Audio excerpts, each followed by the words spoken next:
let's get to business, right?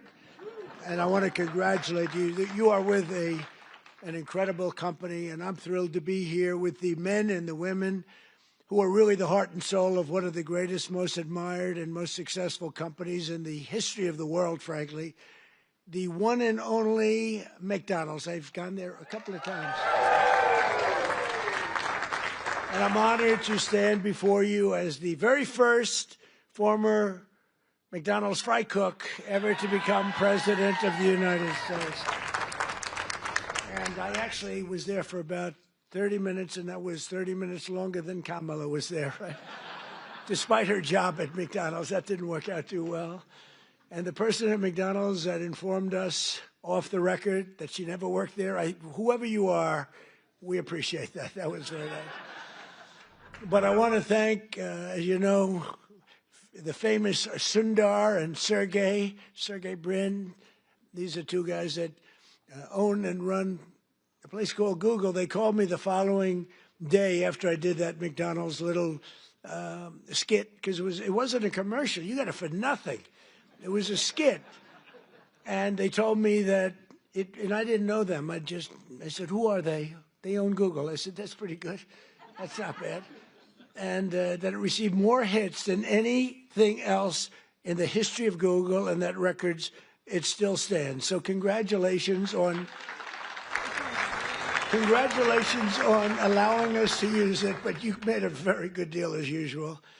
But you know, in the old days, McDonald's and many others would call me to do this kind of a thing, come over and say some words and talk, and they'd pay me millions of dollars.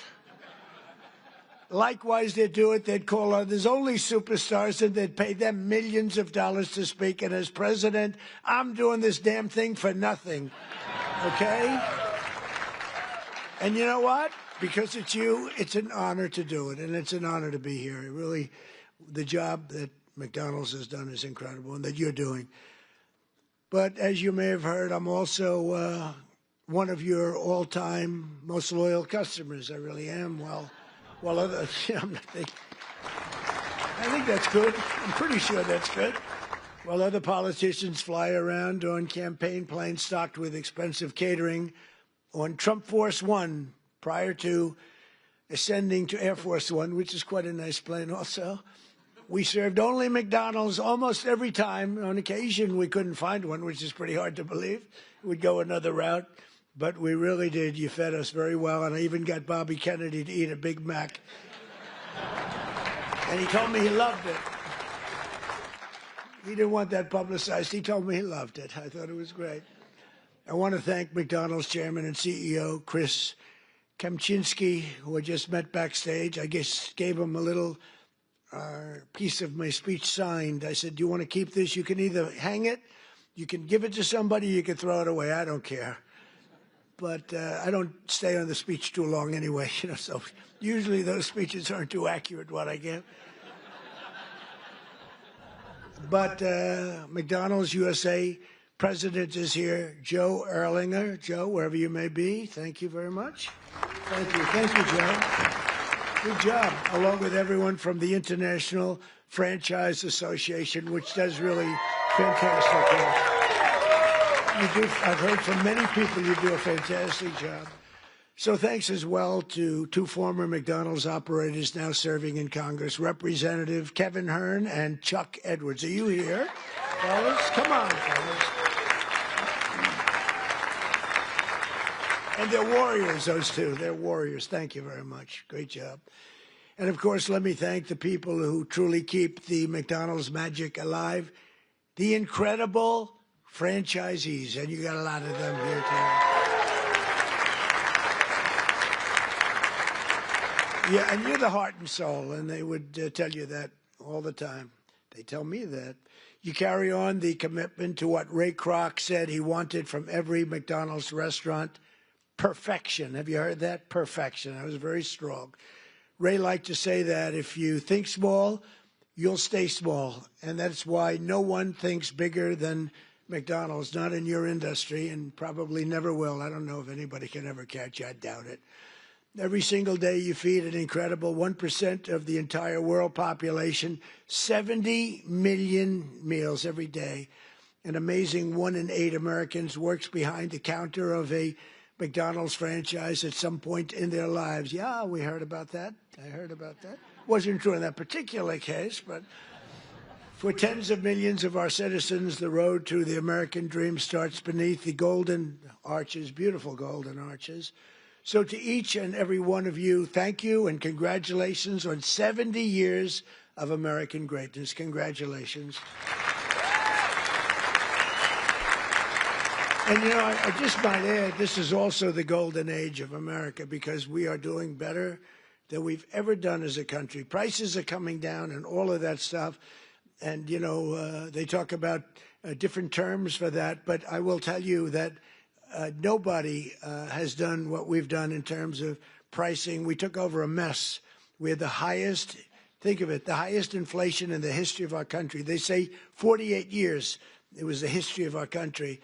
And now we have normal inflation. We're going to get it a little bit lower, frankly, but we have normal. We've normalized it. We have it down to a low level, but we're going to get it a little bit lower. We want perfection. You know, you always want 1%. I don't know if anybody knows. You don't want 0. 0 can be bad. Then you start going the other route. That's no good either.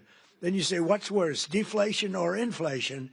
But we have it almost at the sweet spot, and prices are coming down on different things. One of your groups that you admire, I admire, Walmart, came up last week and they announced that Thanksgiving this year is 25% less. All of the accoutrements, that Thanksgiving is 25% less than it was last year under Sleepy Joe Biden. So that's a big statement. And others have followed up by saying just about that. And to your leader, when we met, I said, how are you doing with prices? Prices are coming down. He said, we were up 40% because of Biden and inflation, and they're coming down, and they're coming down rapidly. So I hope that all continues to go, but we're really doing well as a country. Most importantly, however, I will tell you, big picture, we have over $17 trillion being invested in our country in 9 months. It's now just about ready to crack 18, and by the end of 1 year, we will have about $20 to $21 trillion invested in our country. That's more by 10 times the highest amount ever invested in any country ever before. And it's largely because of tariffs and, I think, November 5th election. But it's the largest amount. As an example, so if we have 20 or 21 in 1 year, 21 trillion, think of what that is. That's car factories, that's AI, it's everything. They're all coming back because of the tariffs. They're all coming back because they don't want to pay 15, 20, 30, 100% tariff. It wasn't that complicated. People are saying, you know, Trump was right. It really wasn't that complicated, but it's been amazing. As an example, if you take me at 20 for 1 year, Sleepy Joe Biden, you know what he was? Less than 1 for 4 years. And if they got elected, they would have been at minus 10 because people were moving out of the country in record numbers, and welfare and other charges were increasing at levels that nobody has ever seen before. So you would have had double and maybe 50%, maybe literally more than they've ever seen. Welfare was going up. Everything was going up. Government jobs were going up. Real jobs were going down. So you would have had that catastrophe, and on top of it, instead of 20 trillion coming in, you would have had 10 trillion leaving our country. In other words, you would have had a catastrophe. You probably would have had a bankrupt country. You are so damn lucky that I won that election. I'm telling you. It's actually true. I hope the press covers that. You know.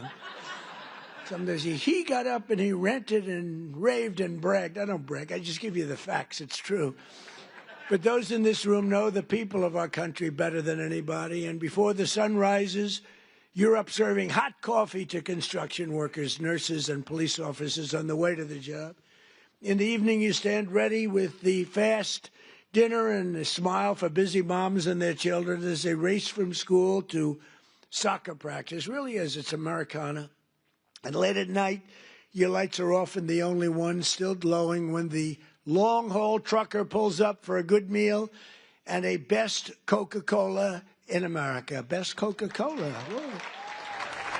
And I'll bet they use real sugar. And I'll bet they use real sugar in your Coca-Cola. You know, they didn't in the United States. I said to the head of Coca-Cola, you got to go to sugar. They do in other countries. And you know what? They went to sugar. Isn't that nice? I said, you got to go to sugar. Just like I said, why is the Gulf of Mexico called the Gulf of Mexico? I said, we're changing the name. And now it's the Gulf of America. It has nothing to do with McDonald's, but maybe it does. Because it's very nice cycle. We have 92% of the shoreline. They have 8%. I wouldn't say I made a lot of friends in Mexico, but they still like me. Wasn't that a good change? Seriously, wasn't that beautiful? And it was done in an instant. You know, it's like, normally you think a thing like that would take years. This took like 10 minutes. I asked somebody, good lawyers in my office, I said, would I be able to change the Gulf of Mexico? Is that possible to the Gulf? Sir, it's been that way for 350 years. You know, they were here 100 years before us. We're 250, they were 350. It's been called the Gulf of Mexico, sir, for 350 years. I said, that's not the question. Am I able to change it? Yes.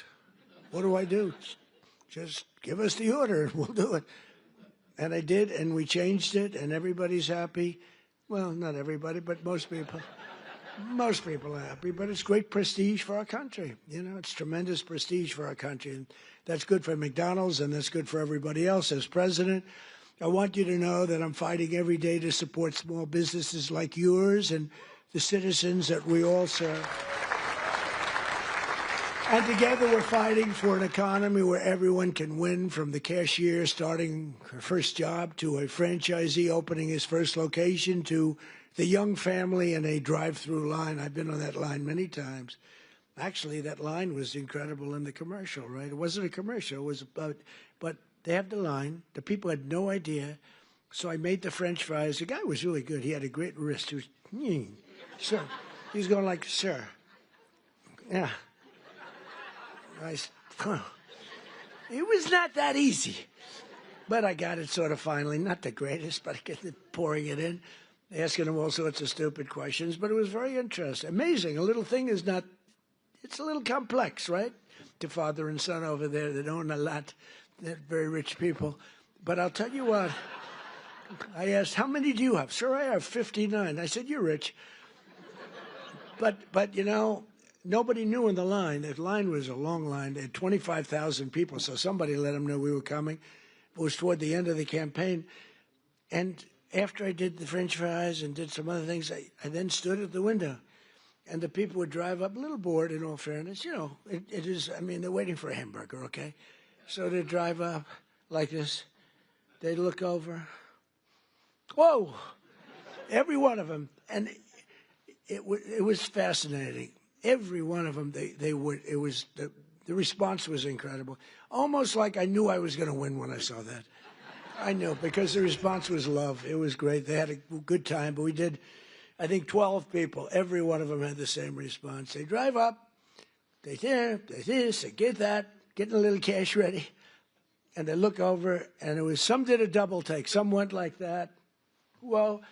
But it was sort of an amazing moment. You know, I did a garbage truck also, right?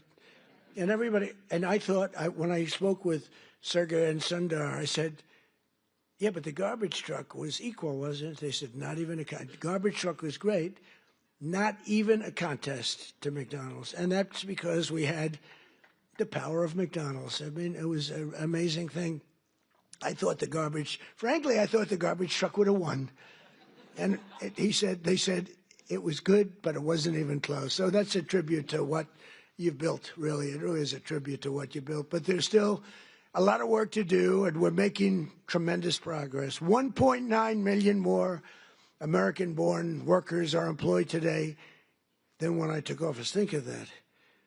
1.9 million more today than, and these are American-born workers. Nobody thought that was possible.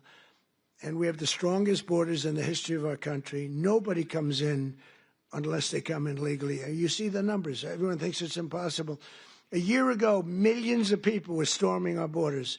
Today, they only come in if they come in legally. And wages for hourly workers are rising at the fastest pace in 60 years. And sometimes you might say, was that good or bad? it's great for you. The minimum wage thing you'll have to be talking about. You're going to have to fight. We were talking about California, Gavin Newsom from California. And I knew he's laying siege on the minimum wage. And you people probably know, because that's a very complex subject, and you people probably know better than anybody the impact one way or the other, good or bad. And you're going to let your local congressmen, your senators know about it. But in 9 months, we've lifted over 600,000 Americans off a food stamp, and that's a record. And in stock, because we really have a strong economy. I mean, we're building thousands and thousands of factories all over this country. Wait till they open up. You're going to see something like I think like we've never seen before. You know, we lost our auto industry. 54% of our auto industry left for other places over the years. And I think we're going to get it more than all back. They're coming in from Mexico, from Canada, from Germany. They're coming in from Japan. We made a deal with Japan, $650 billion. We never got anything. We made a deal with the European Union, $950 billion, and they have to buy our oil and gas and many other things. And I want to say it's good for everybody, all that. We made a deal recently with China, where they buy our soybeans, but it's hundreds of billions of dollars. And it's incredible what's taken place in our country. The world was laughing at us like we were stupid people. They're not laughing anymore. They don't laugh at us anymore. They respect us now again, and that's what we want. We want to be liked. We want to be respected, much more so than being liked. And, you know, in a certain way, they like us better now, too. They respect us, but they like us better now because the world was ripping off our country. Not sustainable, not even sustainable. China was making $722 billion. Think of that. Not million. 722 million's a lot, isn't it? $722 billion. They built their military with the money that we gave them over the years. And in my first term, we had a great first term. The most successful economy we've ever had in my first term. This is going to blow it away. This is blowing it away, to be honest with you. It blows everything away. There's never been a time like this, and you're going to see the results, you know, pretty quickly. But in stark contrast to the previous administration, 100% of all new jobs created in America under my administration have been created in the private sector. Because, you know, we are trimming out government jobs. You can't have, you know, what they do is they give you phony job numbers in a lot of ways, but they'd hire 100,000 people, and all of a sudden it looks like they're doing well. They're not doing well, because those are jobs that they hurt our country. If those jobs can be in the private sector, paying taxes and all the other things, it's a big 100% of the jobs that we put in have been, think of that, are in the private, come from the private sector. In my first term, we built the greatest economy in the history of the world. And now we're doing it again, but this time it really is, as I said, much stronger, much better. I think it's going to be something that nobody has ever seen before. My pledge to every family and every small business is that I will not rest until you are richer, stronger, more successful, happier, till you've gotten a piece of the American dream. Some of you in this room have really gotten a piece of it because you made a great decision to go with a great, great company years ago. And it's really pretty amazing. That begins with making America. We have to do, the word is affordable, and affordable should be our word, not theirs, because the Democrats got up and talk affordability, and they don't say that they had the worst inflation in history, the highest energy prices in history. Everything was the worst. What they're great at is lying. They say affordability. This stuff was all much more expensive. We have a couple of items like coffee, which is a little high. We're going to get that down. You saw that today. The coffee comes down. Remember when I first took over? Eggs. My third day in office, I have a news conference, and the fake news media was screaming at me, Mr. Congressman, about eggs. Remember that? I'm standing there very innocent. Oh, hello. Do you have any questions? What about eggs? What about them? They're up 4 times. I said, look, I just got here. I'm sorry. And Brooke Rollins and Department of Agriculture did a phenomenal job. And they said, don't order eggs for Easter because you won't be able to get them. And they said, we have a big Easter egg hunt at the White House. It's sort of a thing that has gone on for 100 years. they said, could you order plastic eggs? I said, I'm not ordering plastic eggs. We're going to have eggs down by that time.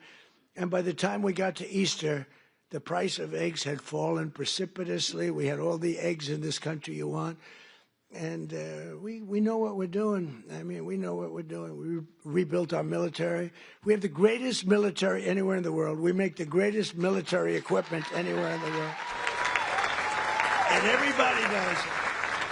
And everybody knows it. And you saw that with the way we took out the nuclear capability of Iran with those gorgeous B-2 bombers. They flew in there. And they wiped it. And the word was obliterated. Remember when CNN said, well, it might not have been obliteration. Think of the pilots. They go in there. They're under fire. I was watching this from the Situation Room. And you get to see things in situations that you wouldn't believe. And they said, sir, they have entered Iran airspace. All of a sudden, you see much faster. Then you see him going down at the whole thing was crazy. I actually said, do people really want to do that for a living? They're waiting for him, but the equipment is so good. The B-2 bomber, stealth. They never saw them. They never saw them. I mean, it's the most amazing thing. And I honored the pilots at the White House. I had them brought in, along with mechanics and a lot of other people. We brought them to the White House to give a little celebration because they flew 37 hours flawlessly. Now compare that to the Jimmy Carter Iran situation with the helicopters crashing and the this and the, oh, what a horror, and the hostages. And I said, we can't let that happen, but we have a great team. General Raisin Kane is unbelievable. The whole group is unbelievable. And they went in, and I brought them into the White House, and I brought them then into the Oval Office, the pilots, and we met them, all handsome. They look like Tom Cruise. They really do. I don't want to be a wise guy and say, but taller. I'm not going to say that. No, they're perfect specimens. I mean, these guys are like from a movie. I could take everyone, put them in a movie. And I said to him, so what's the story with that raid? Did you expect, because you remember I pulled it back?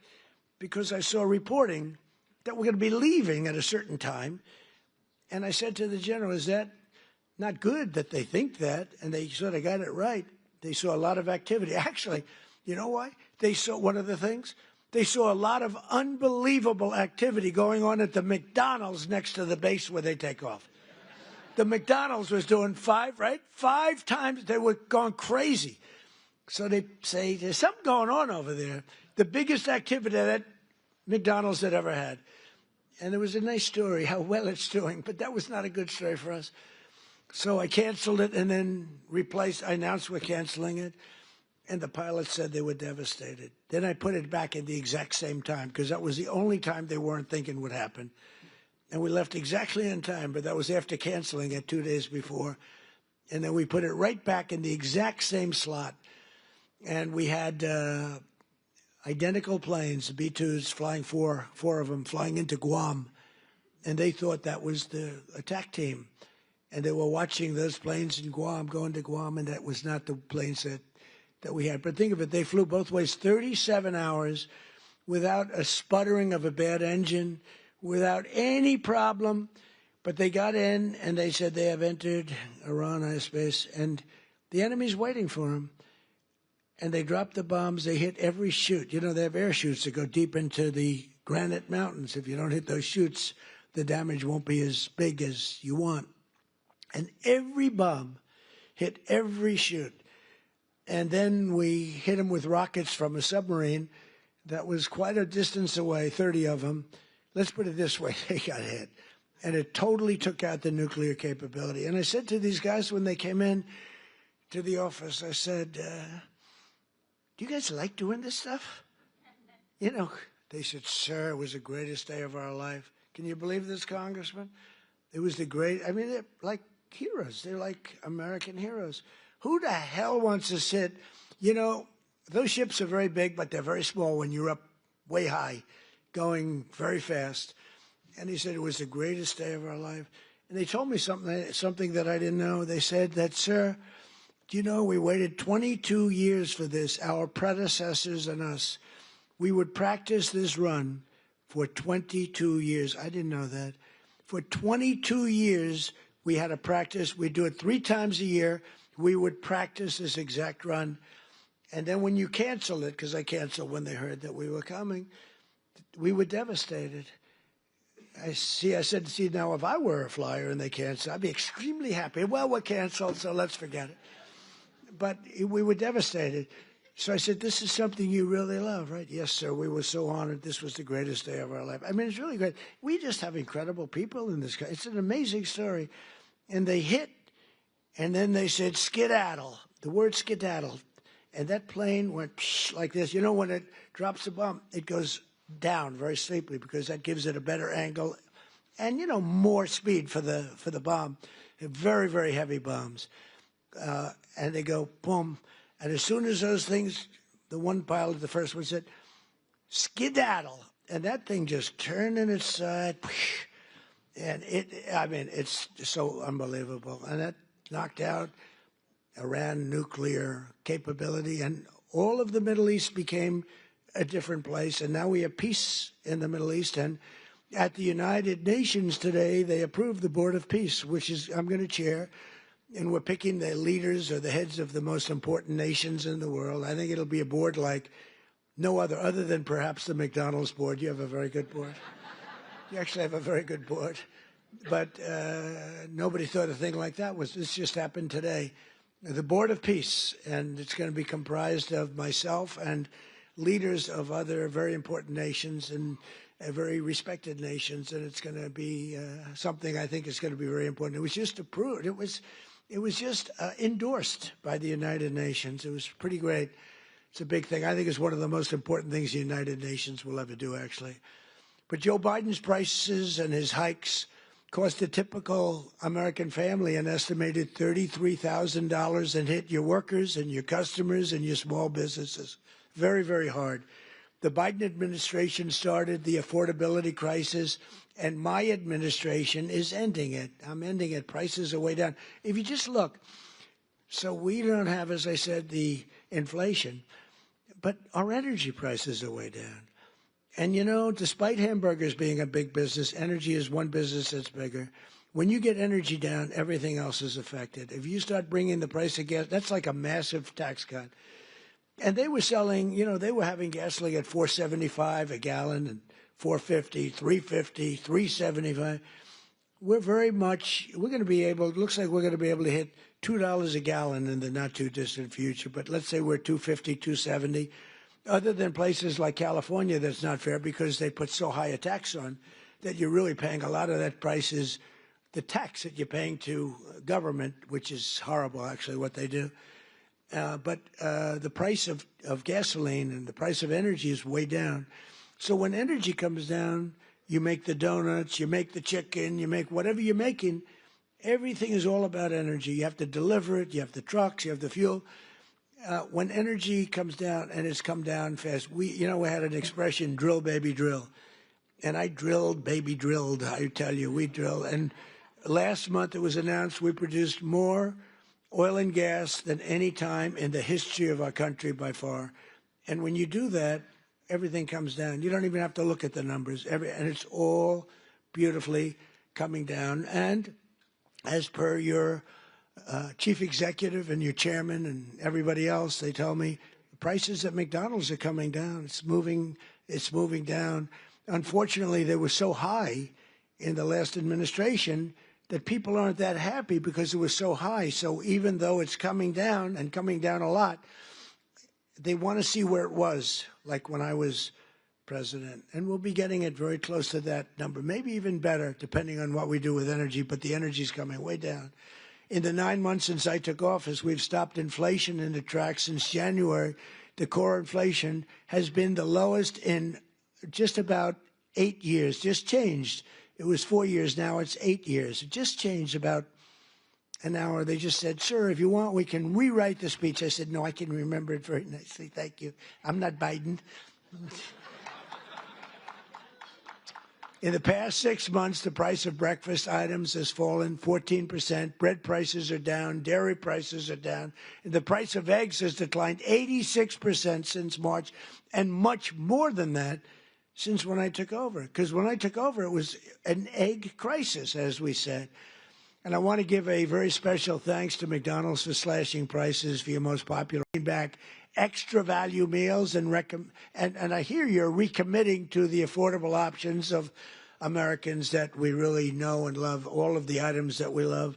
And I hear that McDonald's is playing a very big role in that. We're getting prices down for this country, and there's no better leader or advocate than McDonald's. And I believe the next time maybe I'll have to be back here again next year if you get them down enough, okay? That's all you have to do for me is get them down enough. We'll come back. We'll come back, Mr. Chairman. But while Democrats wanted to give Americans the largest tax hike in history in July, I proudly gave you the largest tax cuts in American history and signed the one big beautiful bill, I call it the great big beautiful bill, into law. That includes no tax on tips, no tax on overtime, and no tax on Social Security for our great seniors. That is a big deal.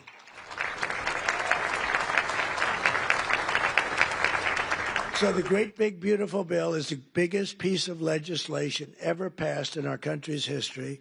It gives expensing to you as owners, where you do something, you could expense it, you can take it off in 1 year instead of 38 or 40 years. It gives you so many things. And I'm not giving it to you, I'm giving it to the people that you're hiring, because I'm giving it for jobs. You're going to expand, you're going to do tremendously. You spend money and you can write it off quickly as opposed to over a period of many, many years. The typical waiter, waitress, or police officer will take home roughly $2,000 extra each year because of just what we've done on taxes. And the tax cut bill, and I call it the tax cut bill, is also a big boost to small businesses like yours. It includes permanent expensing. And again, the biggest thing I did in my first tax cut bill, and this also expanded and extended that, was the expensing, the 100% expensing. But now we have the expensing for a 10-year period, so for 10 years. And frankly, I sort of said, let's make it 2 years because, you know, I want the results to be immediate. 10 years, they can take their time. I had a lot of pushback, including from these guys. They said, no, the right thing. It might have been good for us politically, but it's better what we did ultimately for the country. So we have 10-year full expensing. Nobody thought that was possible to get. We also expanded tax relief for all franchisees and made the pass-through deduction permanent. It's now permanent. And very importantly, under our tax cut bill, we virtually eliminated the unfair estate tax or death tax, so you can keep your family business in the family, your children, if you love your children. If you leave your beautiful place to your children, you won't have estate tax, small business. Now, if you don't love your children, you don't really care what I'm saying right now. I've only had 2 or 3 people over the years that say, I take a vote. Does anybody in this room dislike their children where you're not leaving it to your children? And, you know, it's always blank, blank, blank. Then all of a sudden, one guy about 6 rows back, okay. And I thought he was kidding. I said, oh, that's so funny. I'm not kidding. My kid is no good. I'm not. And I said, this is amazing. So he's not so happy with this, but it's all right. But think of it, you know, farmers especially, where they'd have a farm. And, you know, the expression, the land rich, cash poor a little bit. But they have a great, wonderful thing and a way of life that they wouldn't change with anybody, not even a franchisee, right? They don't want a McDonald. If they have a farm, they love their farm, just like you love what you're doing. But the farmers were dying, leaving their farm to their children. The value of the farm was high. They'd go out. They'd have a tremendous estate tax or death tax. And it would so much. I mean, the percentage is crazy how high. They'd end up losing the farm in bankruptcy. They'd go out and borrow all this money to pay the tax, the estate tax. They'd put a mortgage on the farm, and they'd end up losing the farm. Many of them committed suicide.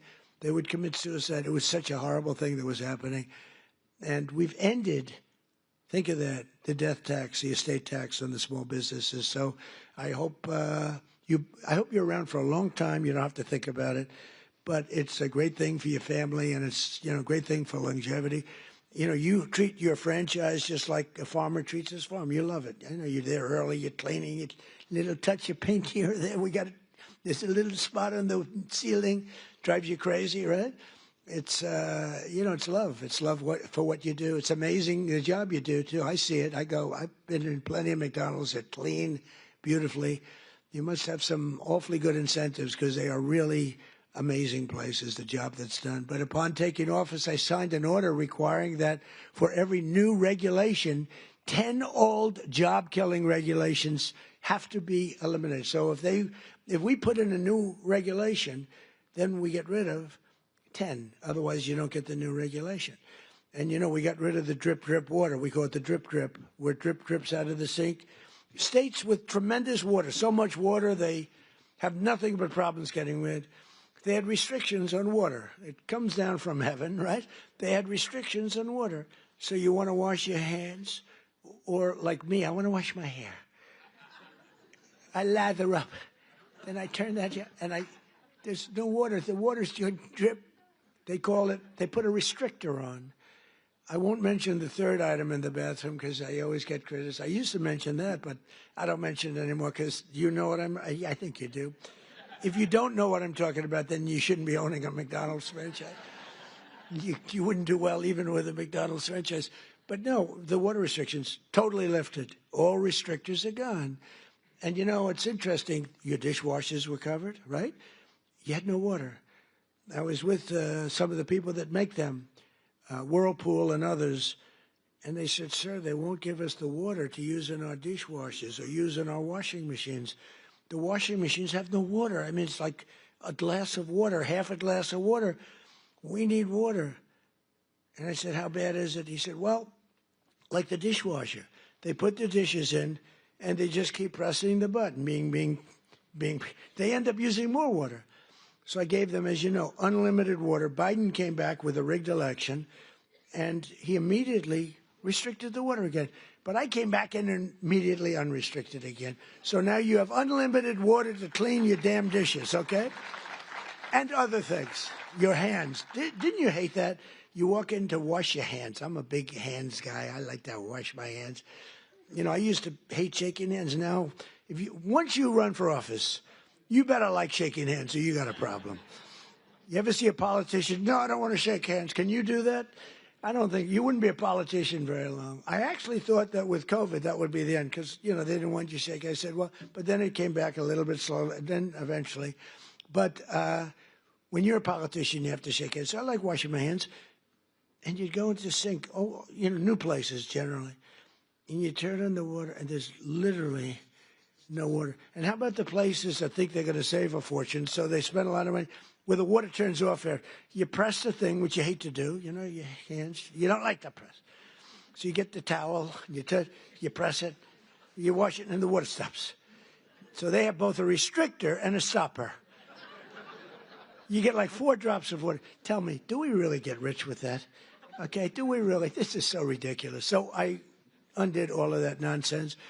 But we did much more important for you. We've rescinded the insane Biden energy regulations on ovens, cooktops, microwaves, and ice makers that were driving your costs through the roof.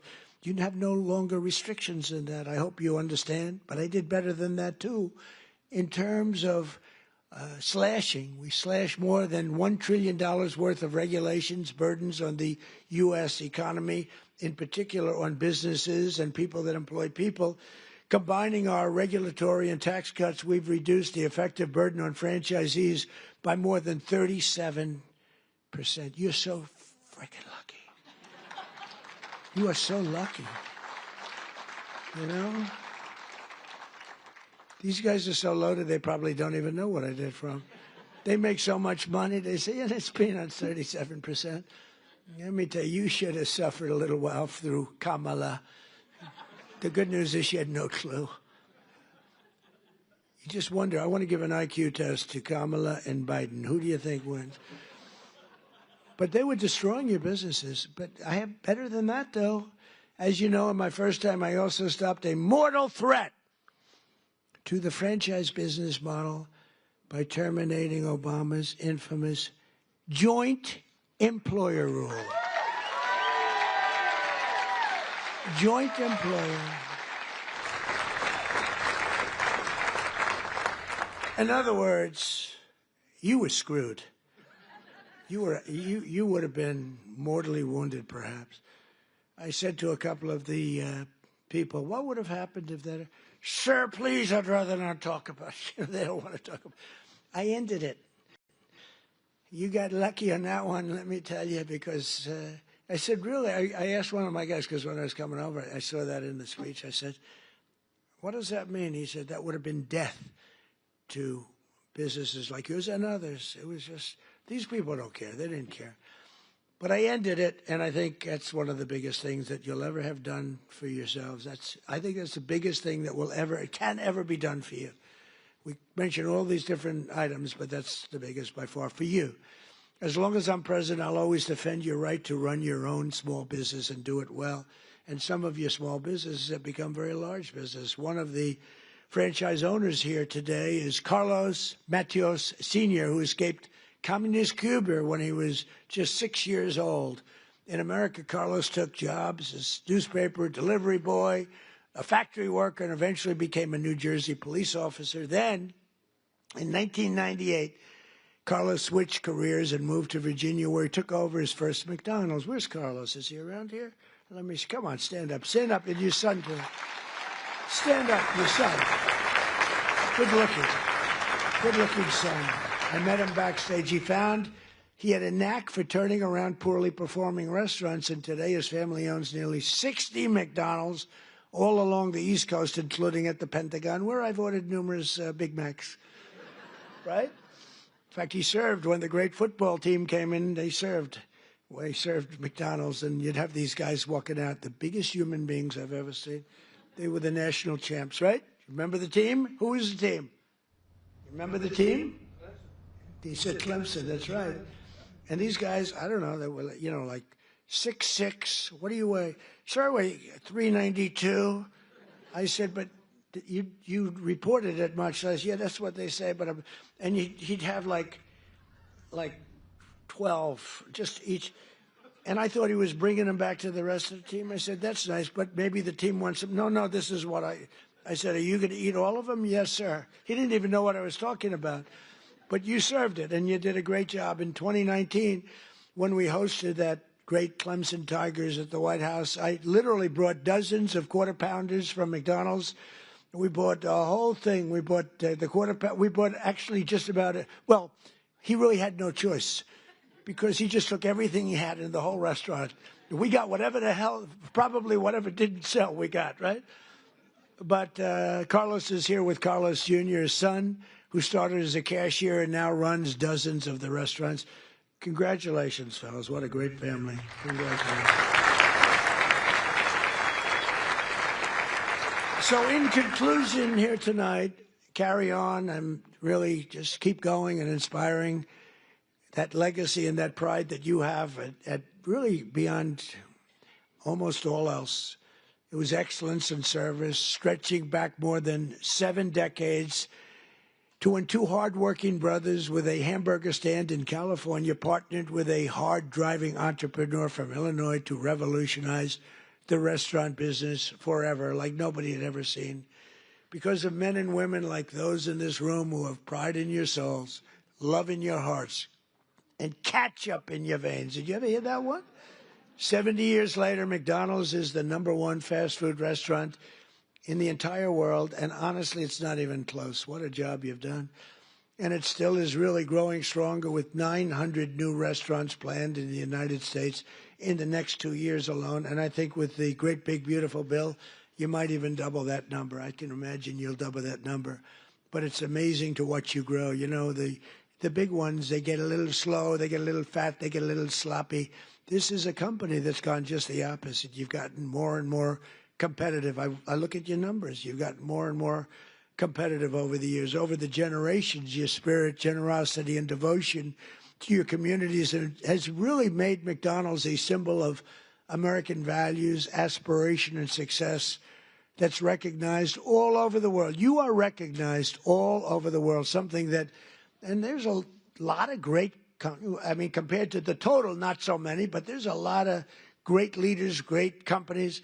But I think more than anybody, McDonald's is recognized all over the world. And as widely as, frankly, the stars and stripes themselves. And everywhere there's a McDonald's, we see stars and stripes. Everywhere the American flag flies, you'll find the golden arches, and there you'll find good people doing honest, beautiful, hard work, and happy families sitting down to a really great meal.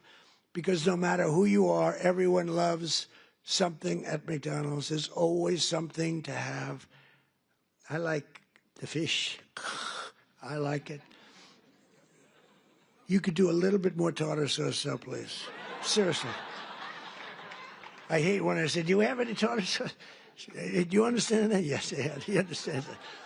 Together with hardworking Americans like you, we're going to pioneer new heights of prosperity.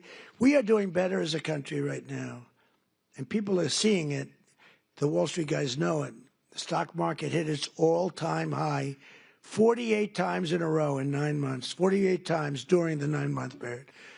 And we're hitting the highest stock market we've ever had in history. All markets, all three, all markets, every one of them, has hit all brand new highs. It's a good time to be making this speech, because when you make one of these speeches, if you're doing lousy, it's not good.